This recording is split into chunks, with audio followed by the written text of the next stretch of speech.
Hello and welcome to the Third Sector. I'm your host, Tamara Brinkman. In our society, there are three sectors: the public, the private, and the nonprofit. And it's that third sector that we're here to talk about today. Joining me for today's episode, we'll have Dena Little from Morrisson-Reeves Library, and then we'll also have Rhinehart from Future Achievers. But to start us off to today's episode, please join me in welcoming Dena Little, Director of Morrisson-Reeves Library. Dena, welcome to the Third Sector. Thank you so much. It's great to be here. Well, we are so happy to have you. We'll get right into it. Give us some history about Morrisson-Reeves Library as you know it, and feel free to talk a little bit about, this is a newer role for you, right? Absolutely. New to the community, new to Morrisson-Reeves Library. So tell us all about it. I'll jump in. There's actually a significant history for the library. 1860s, Robert Morrison donated some money to build a library for the Wayne County Township area. And about 30 years later, Caroline Reeves donated an additional chunk of cash for to develop it a little bit more, and then it became Morrisson-Reeves Library, and the rest is history. So it has a roughly 160-year history. Wow, I didn't even realize that. That's a long time. It was one of the first township libraries in Indiana. So it has a significant history. Okay. The building we're in now isn't the original building. Right. It was rebuilt in the 70s. And but it is almost 50 years old now. The history of the building is significant as well. But obviously the library's history is well known throughout the area. That's exciting. That's very exciting. For sure. So you're new to the community. You relocated to take the position.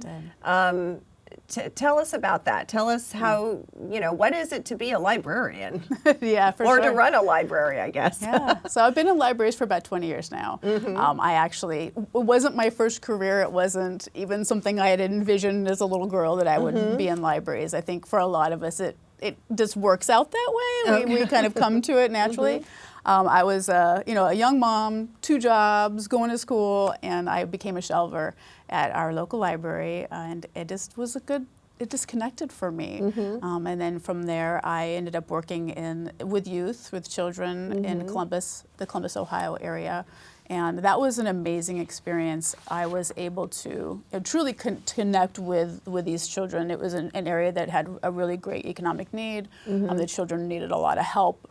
A lot of the children didn't speak English as a first language, so often it was, I'm literally reading letters home to the parent and the child's interpreting for them. It was very hands-on work that I did with them throughout that year, and it was very clear, like this was a great way that a library serves a community. So from there I became a librarian and eventually managed, and so my last 5 years I spent in Arlington, Virginia, managing and a chief public services there. And I just really, as the administration, is a good spot for me. I love seeing the bigger picture and working with services and operations and working with the leadership team and all the staff. So it's been a good experience, and I'm really thankful to be here in Richmond.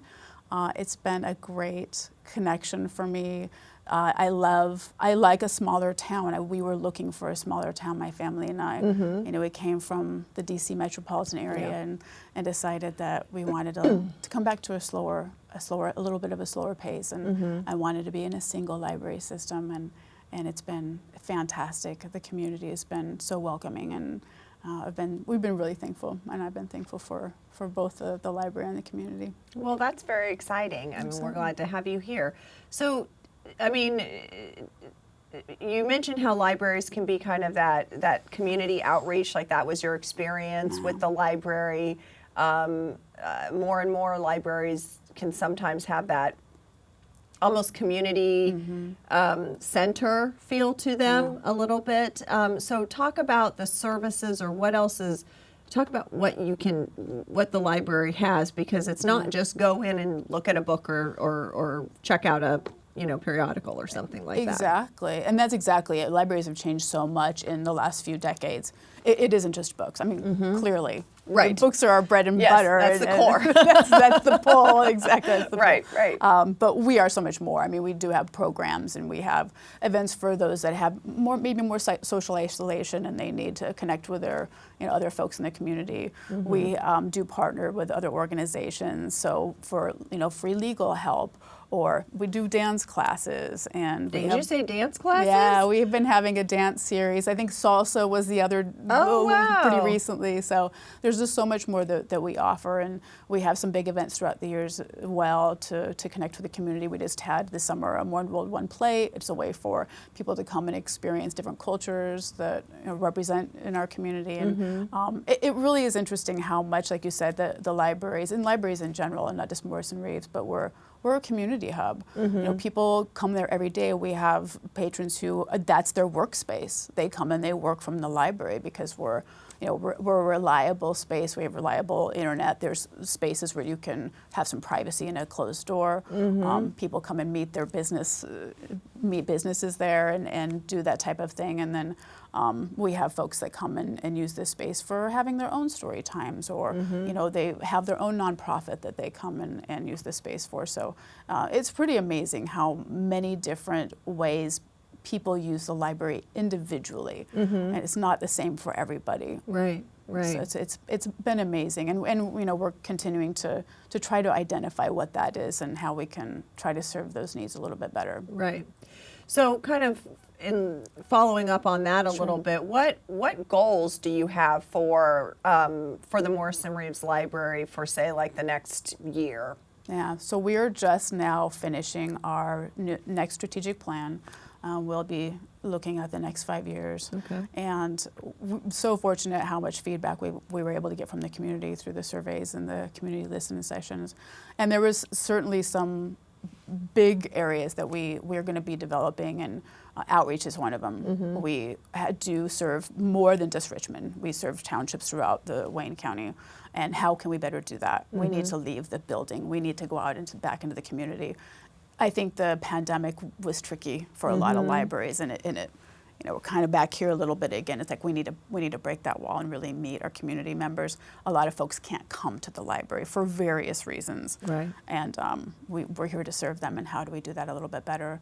We're also talking about the building. It is showing its age. It is a little bit outdated, and that was a lot of the feedback we got was, we don't even know you're there because the building looks a little old. It's the trees are covering the signs up. It's we need to show ourselves. We need to be a little bit more out there, both like aesthetically and physically, to make sure that we're maintaining our duty to the community, and we're also a part of the community. Right. Yeah. So that's a couple of things we're going to be focusing on in the next year, and then also staff development. It's been a tough year for and many organizations, and we're no different. And just to try to re-engage and connect with our mission, our reason for doing what we're doing every day, and getting remotivated to do that. So it's going to be an exciting time, and challenging, but an exciting time for us. I'm looking forward to it. So you mentioned your staff. Tell us about your staff. How are you guys run?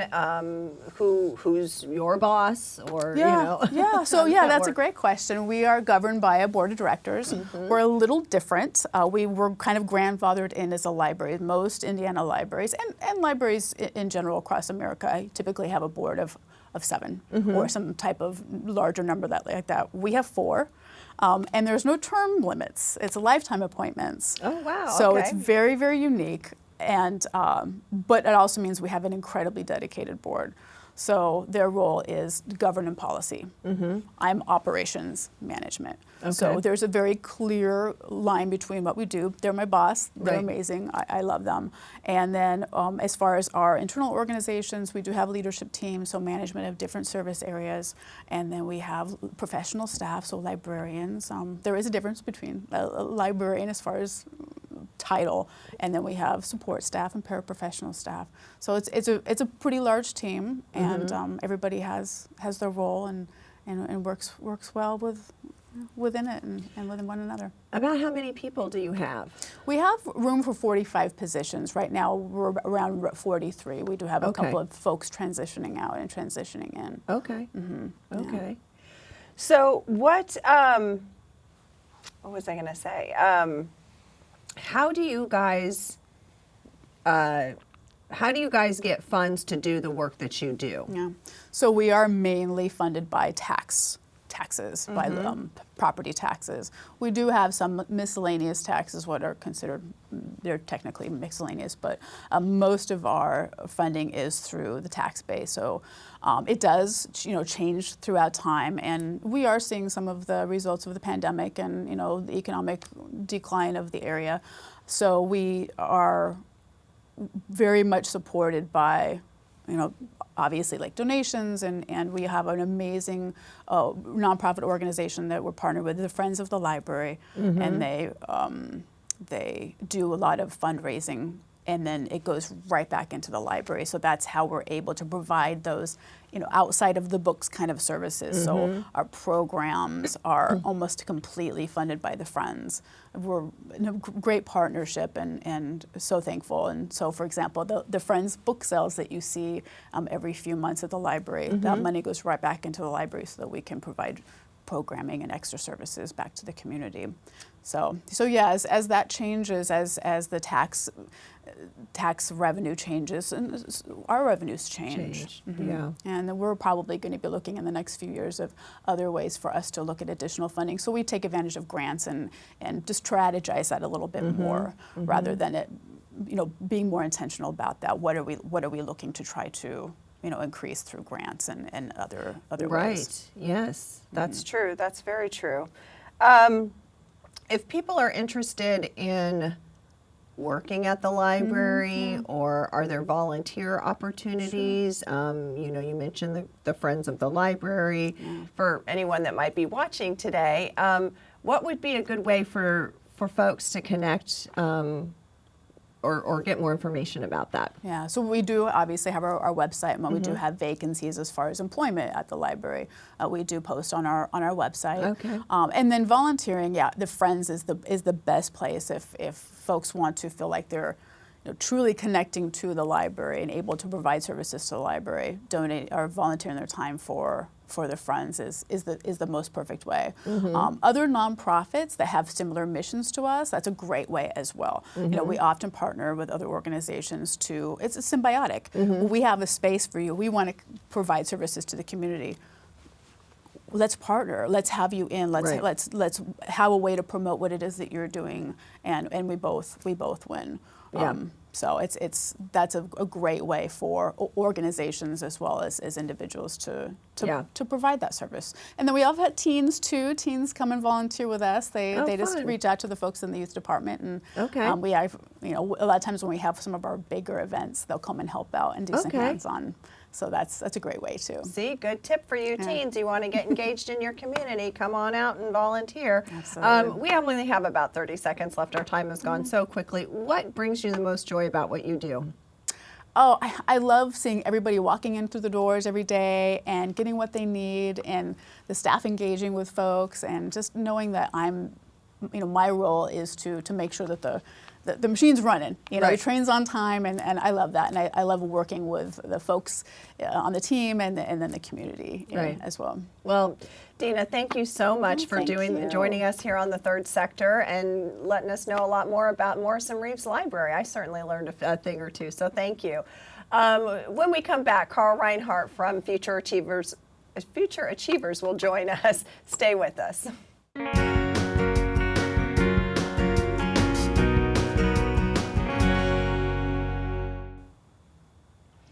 Welcome back to this Third Sector. Carl Rhinehart, who is the co-founder and director of Future Achievers, has just joined me.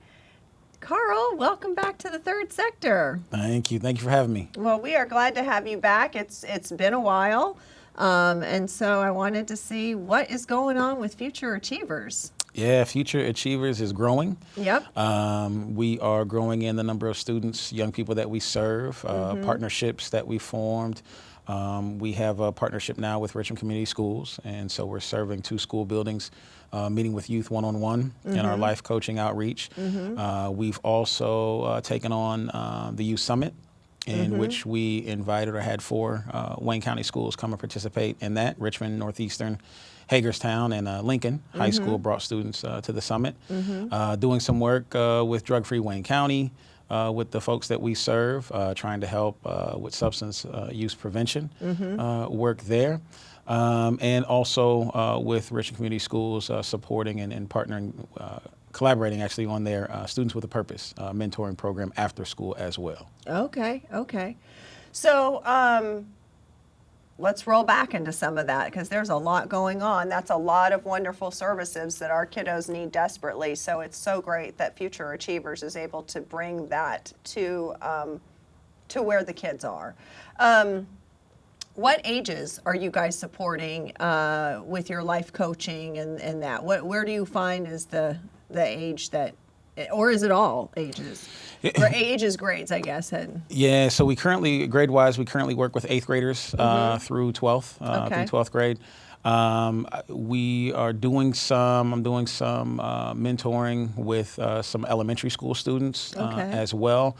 That's kind of on a as-needed basis, and so we're tweaking some of the work that we're doing there. But primarily, the focus really on high school. Right. But the need, I think, is so great that we've been able to expand to 8th graders, 7th and 8th. Excuse me, I'm sorry. Right. Yeah. Talk a little bit more about. What are you seeing these kids looking for in your life coaching program? You know, what are the needs that you're seeing? Is there kind of a thread line that's consistent amongst, like, all our kids are really struggling here, or is it really all over the place? I think, you know. Yeah, I think there's a spectrum there. It kind of runs the gambit. One thing I definitely think that's a common theme, though, is motivation. Our young people need help and encouragement, whether they are at the bottom of the barrel, so to speak. So maybe they're struggling behaviorally or struggling academically, or they could be at the top. I mean, these kiddos could be, high achieving students, but lack that motivation, that encouragement, that safe space to really know who they are and how best to really charge forward. But across the board, again, young people are struggling with mental health. It is a challenge, and so you see the depression, the anxiety, even with those that aren't necessarily diagnosed with those conditions. I mean, you see some of the symptoms there: the excessive worry, the inability to focus, and some of that there. I see our students oftentimes lack skills, some of the basic skills.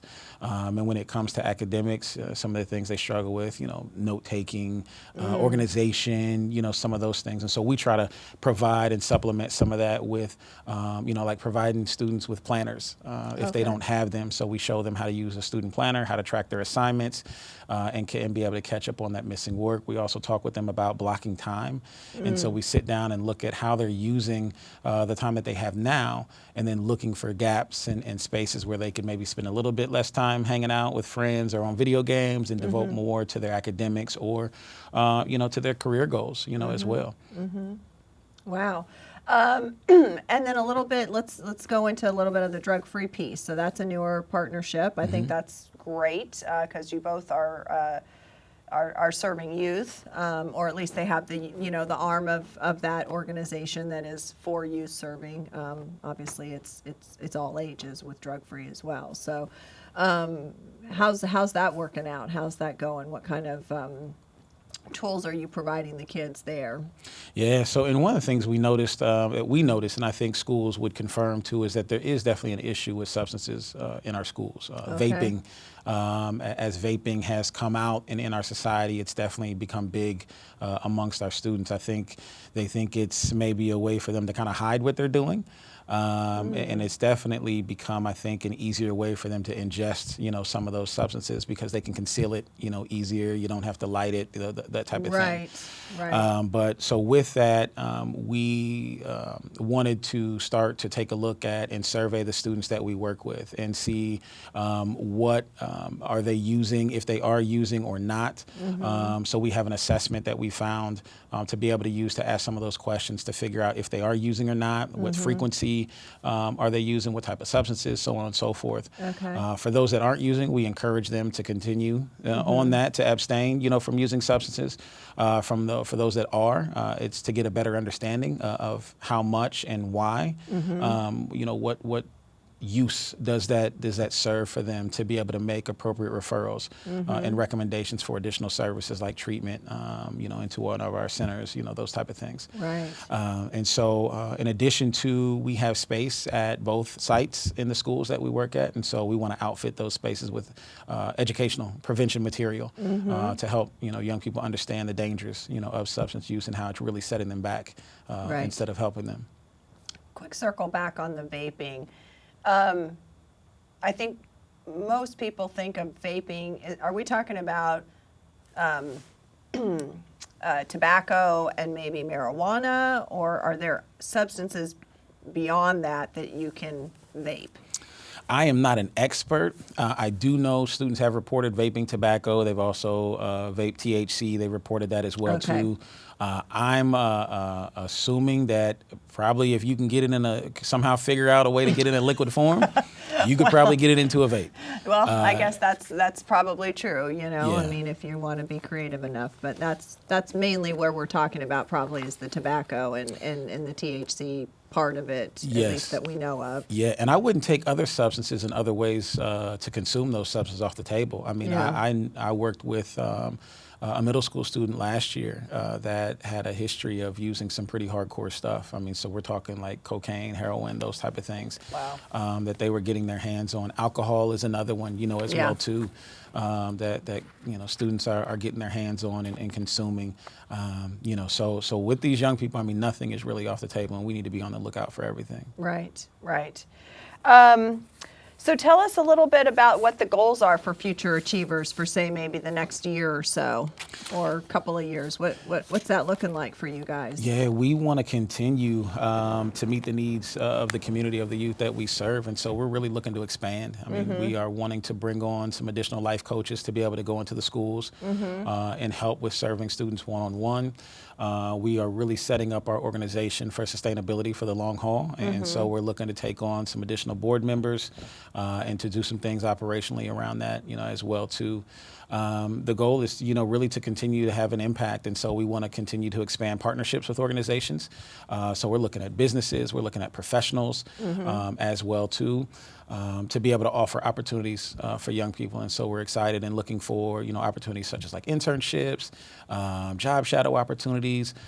We invite professionals into the spaces that we utilize to our schools to be able to talk with students one-on-one Okay. about career interest and just life, to be able to coach them up as well too. Right. So yeah. Wow, that's wonderful. It's such great work that you guys are doing. Tell me a little bit about how does Future Achievers get the funds to do the work that you do?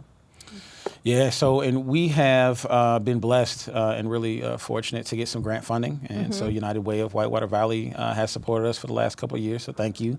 For that. Drug-Free Wayne County is a new one that we went after and got that grant funds to do the drug prevention. And then we also get private donations as well from individuals that see the work that we're doing and they'll reach out and send us a check. And then businesses. We've partnered with some businesses, especially around the Youth Summit, that were very supportive and very, and they care deeply about young people in our community. So Wisson Hunt Construction, Richard Lake, Allstate Insurance, Jamar Wright, Christian Connectors are a few. The other piece is we get some in-kind support. So organizations, Indiana Youth Institute was a supporter as well too and helped out with the Youth Summit. Purdue University has some folks that help us as well. And then a key is just really keeping the overhead low. Right. And so Central United Methodist Church helps us with a location as well too. And so we are appreciative of all the support that we get from the community. So you have life coaches, or how much staff do you have? I mean, what does that look like for Future Achievers? Yeah, so it's myself right now, and I serve as a life coach as well. And then we also have Julie Meredith on staff as a life coach supporting students at the high school. Okay. And so where we're at, and I think where we're able to go, I mean, we are definitely wanting to and needing to expand and to bring some additional people in so we can reach more of our youth.